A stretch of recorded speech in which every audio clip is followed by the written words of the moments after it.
Hello. Today I want to talk to you about a Puritan by the name of Thomas Vincent. Thomas Vincent was born in 1634 and died in 1678. He had been a pastor, Presbyterian, in London until the Act of Uniformity, and he was unable to sign that act, and so he was removed from his parish in 1662. From there, he sort of bounced around, preaching here and there, until 1665 to 66, when he went back to London in the midst of two great disasters that struck the city. In 1665 was the beginning of a long bout of bubonic plague, which struck the city for 18 months. And in that time, a quarter of the city's population died, including 7 people in the household where Vincent himself was staying. In 1666, the Great Fire of London struck, destroying vast swaths of the city, 13,000 houses, 87 churches, government buildings, St. Paul's Cathedral, all destroyed in that conflagration. In 1667, Vincent writes a book entitled God's Terrible Voice in the City. And he, in this book, describes what happened in the plague and in the fire. And he describes it as God's righteousness.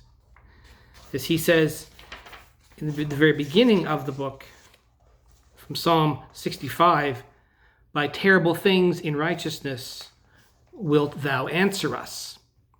That God answers us by terrible things. Now, in our day, theology like this is sometimes seen as antiquated and tyrannical, but for them who were living so close to these things and so close to God, they saw God at work in the midst of this disaster. That as the people of Scripture keep speaking of, God is at work in these things. God is doing something. So what is our answer going to be? Now, at the end of the book, the most important chapter, I think, is the last chapter, in which Vincent describes what are the duties that God expects after the plague and the fire.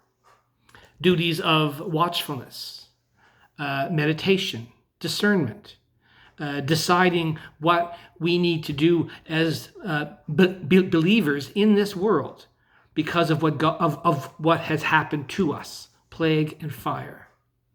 How is our world going to be different? For them, how is London going to be different? That is what Vincent's trying to call his people to after this terrible event. And for us, we are kind of in a similar situation.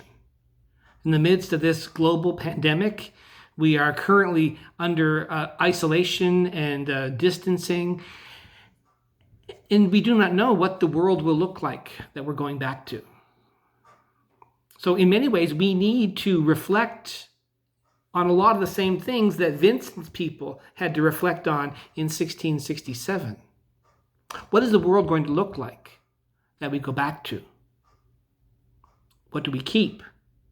What do we get rid of? How do we discern where God is calling us? Let's find ourselves to get rid of those things which are no longer necessary. Vincent's words to his people in many ways can echo the words which we have in our day. So I would recommend that you read Vincent's book, God's Terrible Voice in the City.